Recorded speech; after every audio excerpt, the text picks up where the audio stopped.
I'm reminded of the story of some explorers who were in Africa, and they saw these little boys playing with these little rocks. They were shooting marbles, a game similar to that. And these marbles, so to speak, were shiny, and these explorers asked these little boys, say, here, taste this candy. Gave them some candy. So you like that? Said, yeah. Said, good. Tell you what, give me those marbles, I'll give you some more candy. And they did that. And the explorers went off, and they discovered that these shiny rocks were large, uncut diamonds. The little boys did not have enough awareness to know what they had in their hands. And many of us are like that. Many of us have genius within us. We have ideas that we use it for the company. We put in long hours, 60, 70 hours a week for the company store. We'll break our backs for the company. But when it comes to us, when it comes to using our genius in our own behalf, taking a chance with our own creativeness, acting on our own dreams and ideas, somewhere along the line we get paralyzed. We find some reason not to do it. Oh, I did that. I'm not as good as they are. I don't have their education. I felt inferior because I never had a college education. So I felt inferior. I thought people with college education were the most intelligent people in the world. And I felt inferior and intimidated by them. So I wouldn't want to speak before people that had more education than I did. Why? Come on, Les, you can do that. Oh, no, I can't. Les, you're a good speaker, man. You can just communicate with people, period. Well, I'm not, there's just some things I just don't know. And can I pass? Get somebody else. I got a friend, man. This guy has a master's degree. He's real good. Get him. But I'm not the one to come speak to that group. See, I didn't know what I had in my hands. And fortunately, I had somebody around me who saw what I had and was willing to work with me until I could see it too. See, that's what many times we have to have. Somebody could look beyond our faults and see our needs. And hold that vision until we are able to capture that vision ourselves. How do we handle some fears? I was talking with my friend Pat Johnson, who's the president of Begin Within seminars. Think about some major fear you have. Here's one thing she said, which is good. She said, Les, if you got a real major fear, she said, take a deep breath and see yourself strong enough and more than able to handle that fear, whatever it is. Everybody take a deep breath. Whatever that fear is, just feel that you have the strength and the power and the capacity to handle it. Another friend of mine named Ron Weiner, he says, when I'm confronted with a fear, I just practice the art of looking beyond the fear. I go behind it and see it already completed, see it already resolved. And then I carry myself accordingly as if it already is taken care of. That dispels the fear for me. Another friend of mine by the name of Jack Wilson said, when I experience fear, I think about when I was in Vietnam and what I handled back then, and I look at what I'm dealing with right now. And the fact that I survived that, the fact that I had other kinds of situations that were close calls, or that I was overwhelmed with fear and I came through it, then I look at this and says, this is nothing here.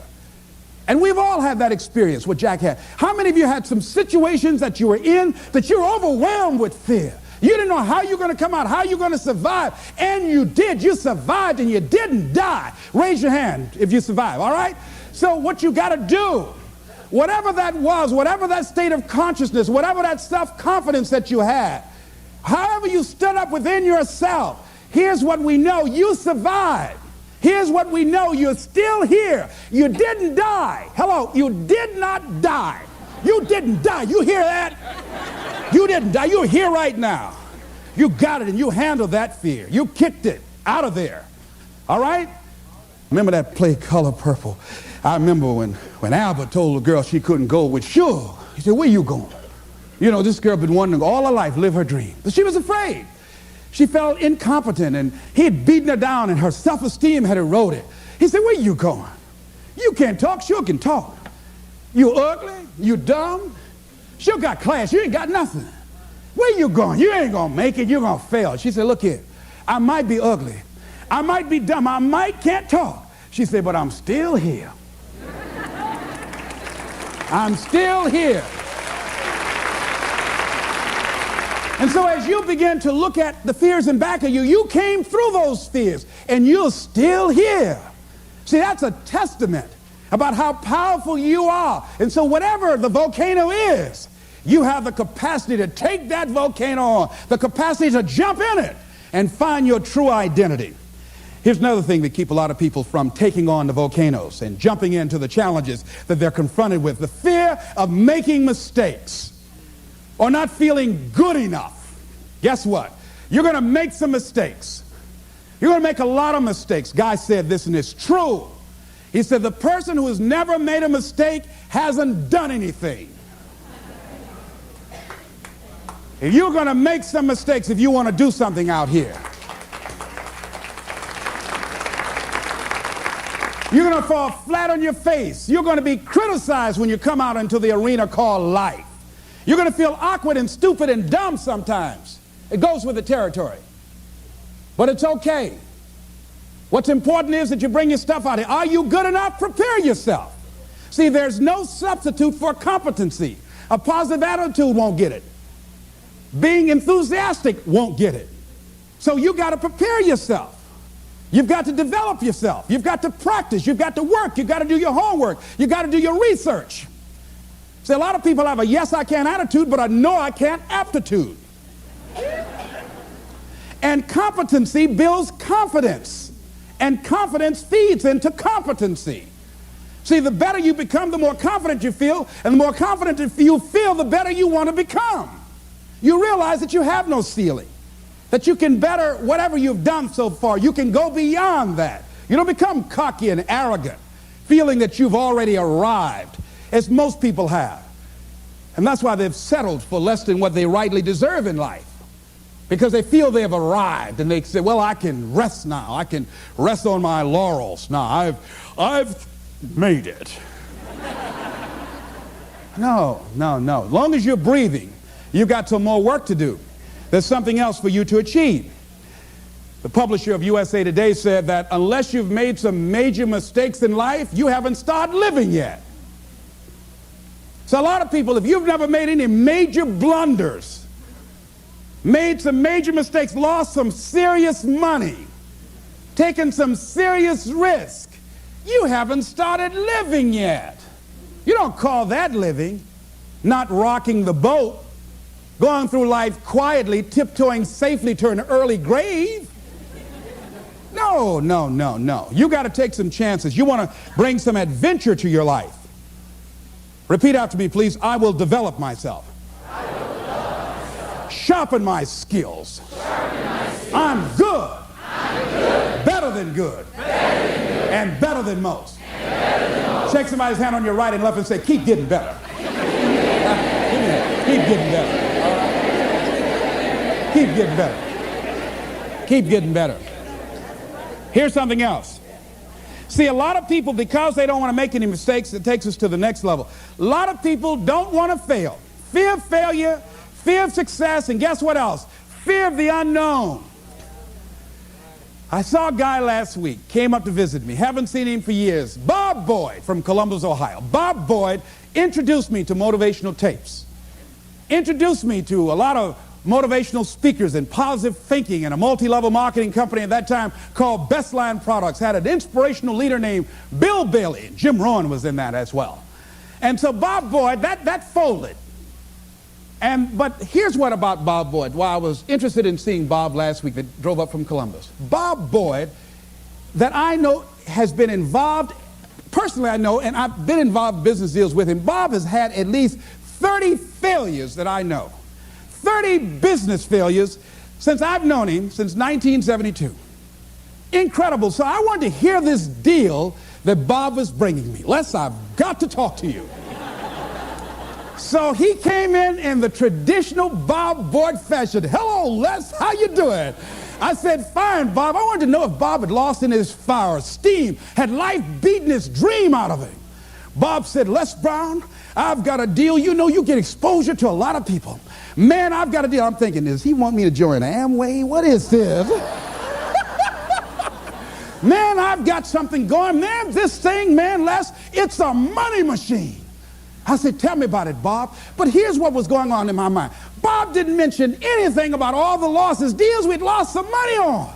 It never came up in conversation. It was like, this is the first deal he ever brought me. I said, what courage. You know what Winston Churchill said? You know what Winston Churchill said about courage, Pat? He said, courage is the ability to go from failure to failure without losing enthusiasm.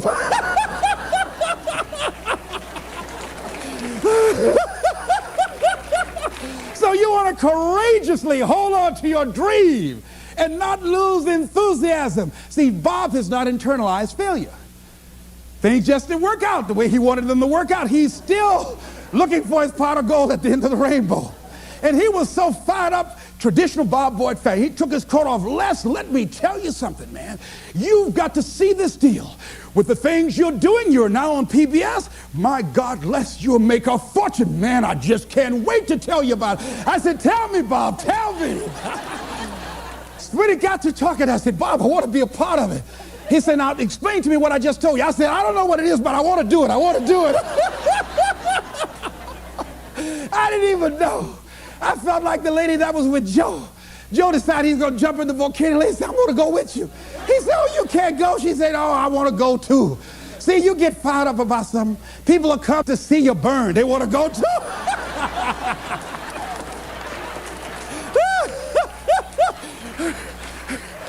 So I like the fact that Bob has not lost his fire. Bob is still hungry. Bob still sees his dream. Bob is still searching for a way to make it happen. He doesn't care about people talking about it. Man, he's never kept a job. Guy's had 15 or 20 different jobs, all these business deals. Bob has turned a deaf ear to that. You know, that's what you got to do if you want to conquer your volcano. A guy in Los Angeles, all over the front page of the newspaper, he just passed the bar after taking it 48 times.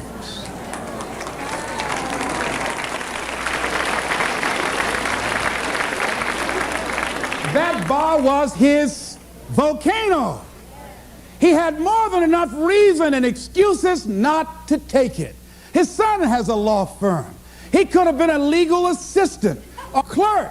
And people all of a sudden used to laugh at this guy. He was a laughing stock. Are you taking the bar lately? Can you imagine what they did to this dude? You know what that guy there is? Man making a career taking the bar.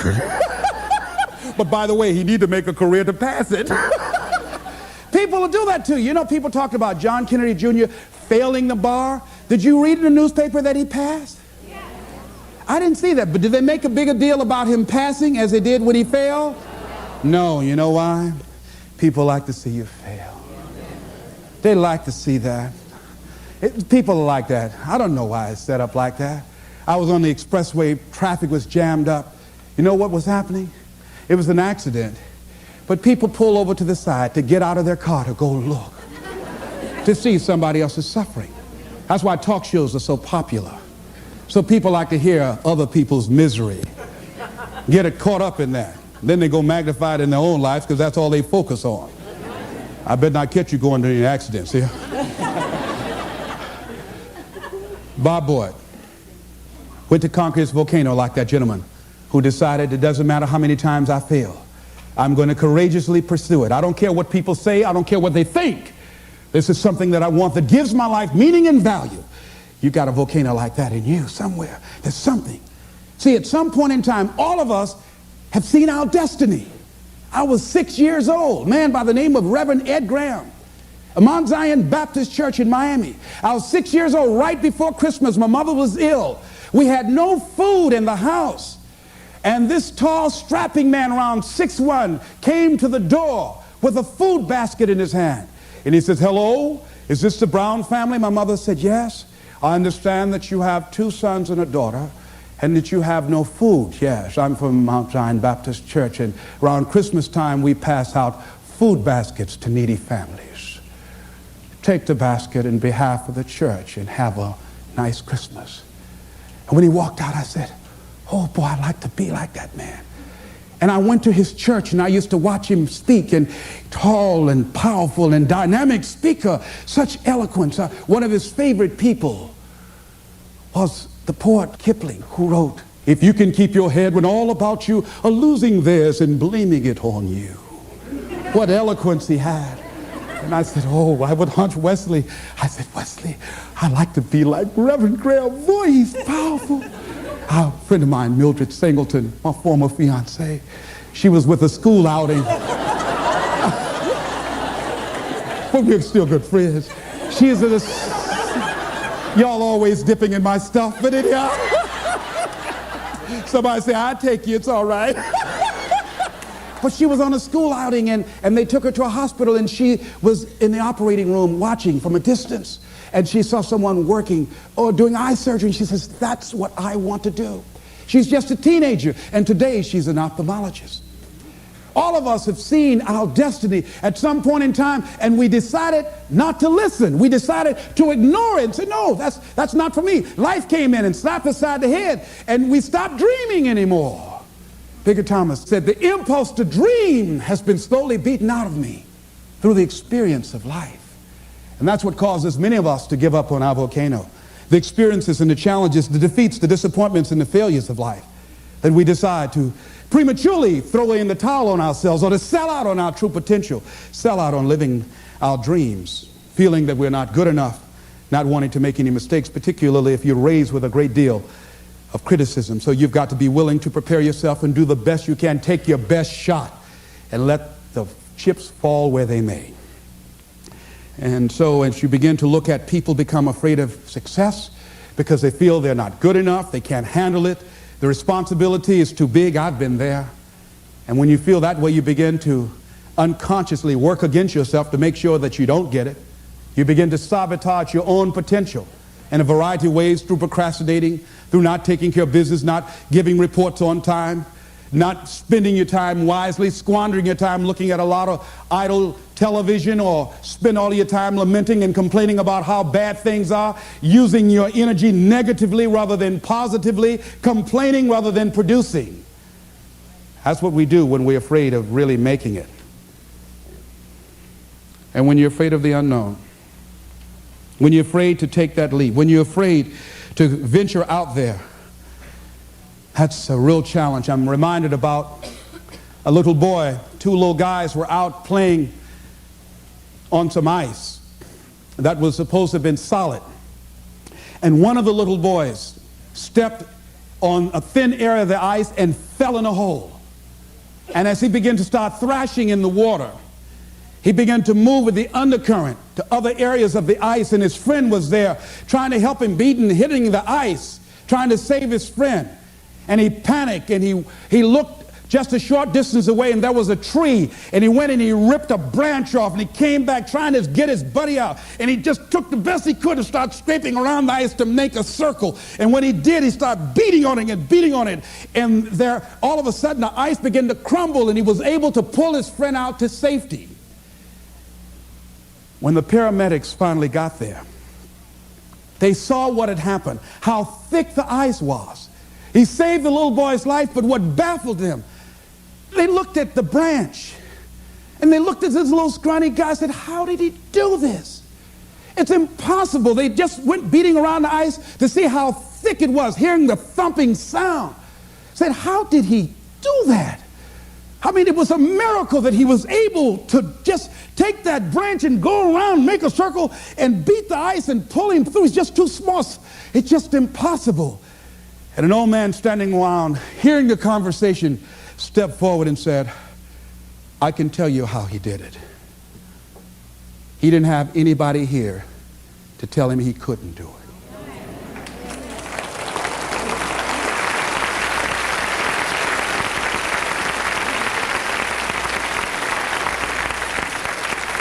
See, sometimes life will happen to you, like this little boy, and you won't have time to say no. You won't have time to think that you can't do it. The only time you will have is to act, to take the leap of faith and believe that everything is going to be all right. Take that leap of faith, trust yourself, and know within yourself that everything's going to be all right. But aren't there some guarantees you can give us, Les? Yes. What is that? You're going to die. Excuse me? You're going to die. In case you didn't understand that, you can't get out of life alive. So I'm saying to you, you got 6 months to live. Live your life now. Live your dreams now. Start acting like this is your last day on the planet. See, if we decide that we don't need a pronouncement from some physician to say we have 6 months to a year to live in order to really begin to appreciate the beauty of life, in order to really to make some hard decisions in life. See, we have the power in our hands. Like those little boys, we have that kind of power, that kind of genius, that kind of fortune, that kind of wealth, that kind of happiness, that kind of sense of fulfillment in our hands. We have that. We have that. It's in our hands. It's on us. And nobody can make that decision for us. We can give it away. We can give it to the company store for $400 or $500 a week. Or we can exchange it for how people think about us, how they feel about us, and go through life and resign ourselves to be miserable as we go to our graves, looking good for everybody else, except to ourselves. Or we can decide, hey, wait, this is the only life that I have. And that is my volcano. And I'm going to take the leap of faith. I'm going to jump in it. And I'm going to handle it because I know the universe will never give me anything I don't have the capacity to handle. See, I say to you that you've got the power within you to handle any kind of volcano in your life, regardless of how it shows up, regardless of any kind of challenge that you might have in your life. I say to you, you got that in you right now. Where will it come from? Don't worry. If you trust yourself, it will come to you at the right time in which you need it. If you believe and don't doubt, if everything in you, there's something about life, I believe, that when a person resolves within themselves that this is how I give my life, this is how I'm forwarding myself into the universe. Dr. Johnny Youngblood out of New York, he said, I must live what's in me. This is why I've got to do this, Les. I must live what's in me. And all of us have something in us that we must live. And if we don't know what it is right now, we must create it or we must find it. All of us have this, whatever this something is that gives our life that meaning, that value, and that power, and that happiness. That happiness that a lot of people just wouldn't understand why you got to do it and why you got to take that mountain on. Don't you know, there be people who've decided that what they're doing is who they are. They've been acting this way for so long, they think their act is who they are. They've been evading themselves so long and tell that mediocrity is natural to them. They won't understand you. They won't understand why you've got to go and do what you got to do. Why you might have to change cities or you got to get another job. Why? What's wrong? This job is paying good. It's not the pay. It's not always the money. Yes, I need money, but I need something else other than money. I need some peace of mind. I need some fulfillment within me. It's not giving me what I want. No. Well, what is it? I don't know. Why you got to go? Why you going now? I don't want to live this anymore. I'm out of here. Why? I don't expect you to understand. He who knows no explanation is necessary, and he who does not know, no explanation will suffice. I just got to go and jump in the volcano. Excuse me.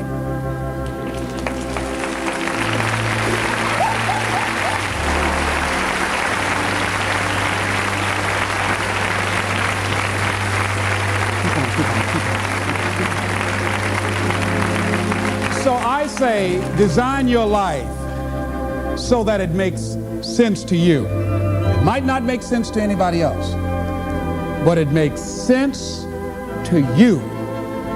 That's what's important. It makes you happy. It gives you that sense of joy. It brings back alive the little boy or the little girl in you. It helps you to have some special joy that other folk just won't understand. Go get your volcano.